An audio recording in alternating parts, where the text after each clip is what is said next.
Hello everyone, welcome to my YouTube channel English literature June. आज के video में हम लोग डब्ल्यू बी ईट्स का यानी विलियम बटलर ईट्स का क्रिटिकल एप्रिशिएशन पढ़ने वाले हैं।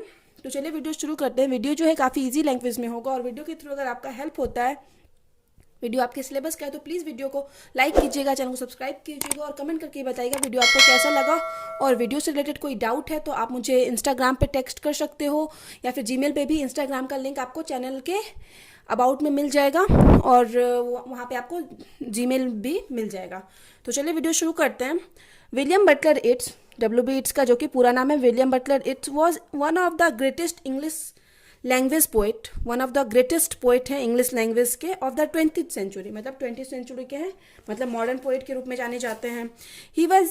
He was also known as Irish poet, Irish poet के रूप में भी जाने जाते हैं। ये इंपॉर्टेंट है, कौन मतलब डब्ल्यू बी ईट्स से रिलेटेड हमेशा ऑब्जेक्टिव में ये चीज़ पूछा जाता है। आयरिश पोइट्स ड्रामाटिस्ट थे जो कि आयरिश पोइट के रूप में जाने जाते हैं, और ड्रामाटिस्ट के रूप में, एडिटर के रूप में, प्ले राइटर के रूप में, एंड को फाउंडर मतलब क्या होता है, सह संस्थापक of the Abbey theatre, Abbey theatre के सह संस्थापक, मतलब एक और इनके साथ कोई ना कोई था एबी थिएटर की स्थापना में। अलॉन्ग विथ किसके साथ स्थापना किए हुए थे एबी थिएटर का, लेडी ग्रेगरी, ठीक है, उसके साथ एबी थिएटर का स्थापना किए हुए थे कौन, William Butler Yeats, lady Gregory के साथ। Yeats is honoured as the leader of the Celtic revival, ये भी इंपॉर्टेंट है इट्स के लिए। सेल्टिक रिवाइवल के लीडर, मेन लीडर के रूप में जाने जाते थे। सेल्टिक रिवाइवल किससे रिलेटेड है, ऐसा ऑब्जेक्टिव आता है तो डब्ल्यू बी ईट्स से है। फिर आगे है सेल्टिक रिवाइवल जो कि also known as an Irish literary revival, जो कि आयरिश लिटरेरी रिवाइवल के रूप में भी जाना जाता था, एंड आयरिश लिटरेरी रिनेसेंस के रूप में भी जाना जाता है, ठीक है। द सेल्टिक रिवाइवल हो, आयरिश लिटरेरी रिवाइवल हो, and the Irish literary renaissance हो, सेम लगभग है, एक दूसरे से जुड़ा हुआ है। He started his literary career after meeting, वो अपना जो लिटरेरी करियर, साहित्यिक करियर स्टार्ट किया after meeting Oscar Wilde, Oscar Wilde से मिलने के बाद, and P B Shelley. He belong to the Protestant, मतलब प्रोटेस्टेंट से बिलोंग करते थे। प्रोटेस्टेंट एक तरह का मतलब क्रिश्चियन का, एक प्रोटेस्टेंट और कैथोलिक दो अलग अलग, क्रिश्चियन में ही धर्म होता है, क्रिश्चियन में ही अलग अलग एक मतलब समुदाय होता है, तो उसमें एक प्रोटेस्टेंट होता है, एक कैथोलिक होता है, तो ये प्रोटेस्टेंट से बिलोंग करते थे।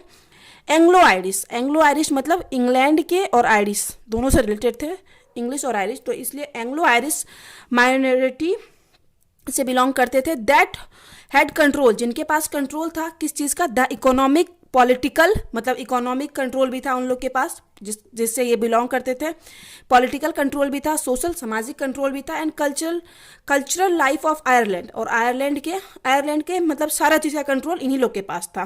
प्रोटेस्टेंट लोग जो थे एंग्लो आयरिश वाले, क्या क्या economic political social and cultural life का सारा कंट्रोल था Ireland since at least the end of the 70th century, 70th century के एंड तक लगभग था।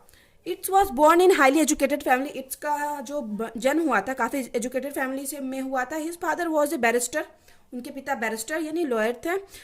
Who eventually became a portrait painter, जो कि अंततः एक पोर्ट्रेट पेंटर भी थे। अब पोर्ट्रेट क्या होता है, पोर्ट्रेट पेंटिंग क्या हो गया, तो आप लोग नॉर्मली फ़ोन के कैमरा में देखे होंगे कि पोर्ट्रेट वाला एक इफेक्ट आता है ना, तो पोर्ट्रेट जो मतलब आसपास के एरिया को ब्लर करके आपको सिर्फ हाईलाइट करवाता है, तो पोर्ट्रेट पेंटिंग भी लगभग उसी से रिलेटेड हुआ कि आसपास के एरिया को ब्लर करके मेनली फेस पे फोकस किया जाता था, मतलब सोल्जर के एरिया को उस टाइम फोकस किया जाता था पोर्ट्रेट पेंटिंग में, ठीक है, ये ध्यान रखिएगा। His mother was the daughter of a rich and prosperous merchant, एक मतलब रिच, अमीर और प्रोस्पेरियस, समृद्ध मर्चेंट व्यापारी की बेटी थी उनकी माँ। इन स्लीगो इन वेस्टर्न आइलैंड, जो कि वेस्टर्न आइलैंड में है, स्लाइगो की। फिर आगे है when Yeats was 12 years old, Yeats जब 12 साल के थे, he was really interested in literary work, काफ़ी ज़्यादा इंटरेस्टेड थे लिटरेरी वर्क में। His mother always help him in write poetry, उनकी माँ उनका हेल्प करती थी पोइट्री लिखने में। He started his literary career in his early age, अपने शुरुआती एज में ही, मतलब बहुत छोटे थे तभी अपना लिटरेरी करियर शुरू कर चुके थे। ही वॉन, वह जीते हुए हैं, several literary prizes in his literary life, अपने लिटरेरी लाइफ में, साहित्यिक जीवन में बहुत सारे लिटरेरी प्राइजेस भी जीते हुए हैं, including the Nobel prize in 1923, मतलब नोबेल प्राइज मिला था इट्स को 1923 1903 में उनके वर्क के लिए, उनके लिटरेरी करियर के लिए। He got his education from different universities, उनको अपने अलग अलग यूनिवर्सिटी से अपना एजुकेशन मतलब शिक्षा प्राप्त किए हुए हैं, ऑफ आयरलैंड एंड इंग्लैंड, दोनों की यूनिवर्सिटी से। व्हेन इट्स वाज यंग, जब इट्स यंग थे, he was deeply interested in reading the epics, तो वो एपिक्स यानी महाकाव्य, पुरानी पौराणिक कथाएं वाली जो भी किताब होती है, महाकाव्य होती है, एपिक कहा जाता है उनको, ऑफ डिफरेंट कम्युनिटीज़, मतलब अलग अलग कम्युनिटी, अलग अलग समुदाय, जाति धर्म के महाकाव्य को पढ़ने में काफ़ी ज़्यादा इंटरेस्टेड थे वो। He went through the Ramayana and Mahabharata, मतलब वेंट थ्रू यानी वो अध्ययन किए किस चीज़ का, रामायण का, महाभारता का, कुरान का, बाइबल का एज वेल, ये सब चीज़ का अध्ययन किए। He was much inspired with Bible and the Ramayana, और रामायण और बाइबल से तो वो बहुत ज़्यादा इंस्पायर्ड थे, मतलब प्रभावित थे। It's was highly impressed with William black, it's बहुत ज़्यादा प्रभावित थे किससे, विलियम ब्लैक से, विलियम वर्ड्सवर्थ से, जॉन कीट्स से, अलेक्जेंडर पॉप से, and several other literary poet of the romantic as, और रोमांटिक एज के ढेर सारे पोएट से, एंड प्यूरिटन एज, दोनों एज जो है रोमांटिक और प्यूरिटन दोनों एज के पोएट से काफ़ी ज़्यादा ये क्या थे, प्रभावित थे। ही wrote his poems on different topics, ये अपनी पोएम लिखते हैं अलग अलग टॉपिक्स पे, सच एज लव, जैसे कि उनके पोएम का जो टॉपिक होता था लव होता था, नेचर होता था, death, life, human relationship, politics, old age, मतलब ओल्ड एज के बारे में, एरिस्टोक्रेसी को दिखाते थे, मतलब जो समाज के जो एक होता है ना, मतलब जो थोड़ी रईस फैमिली होती है या फिर रईस लोग होते हैं थोड़े, उन लोग के बारे में लिखते थे, या जो हाईएस्ट क्लास के होते हैं। इनोसेंस दिखाते, थीम होता था उनके पोएम का, वायलेंस, प्रोफेसी यानी भविष्यवाणी के बारे में, and modern spirit as well, modern spirit के भी था इनके पोइट्री का थीम। Yeats is honours among the greatest of 20th century के ग्रेटेस्ट पोएट्स के रूप में उनको सम्मान दिया जाता है, like T S. Eliot, W.H. Auden and Rupert Brooke, T S. Eliot और W.H. ऑर्डन के साथ उनको one of the greatest figure माना जाता है 20th सेंचुरी का। आफ्टर ऑल, आखिरकार W.B. Yeats was an Irish poet, W.B. Yeats Irish poet थे, and one of the foremost प्रमुख फिगर थे ऑफ 20th सेंचुरी के। He was both of Irish and of British, मतलब दोनों थे, Irish poet भी थे और ब्रिटिश पोइट भी थे। Who establish good combination, Irish poet थे क्योंकि आयरलैंड से बिलोंग करते थे, और ब्रिटिश पोइट थे क्योंकि ये इंग्लैंड में भी पोइट्री किए हुए हैं। हु इस्टेब्लिश गुड कॉम्बिनेशन, जो कि अच्छा कॉम्बिनेशन इस्टेब्लिश करते हैं, स्थापना करते हैं, अच्छा कॉम्बिनेशन दिखाते हैं among the poets of Ireland के और इंग्लैंड के बीच में, ठीक है, अच्छा संबंध, अच्छा कॉम्बिनेशन दिखाते हैं।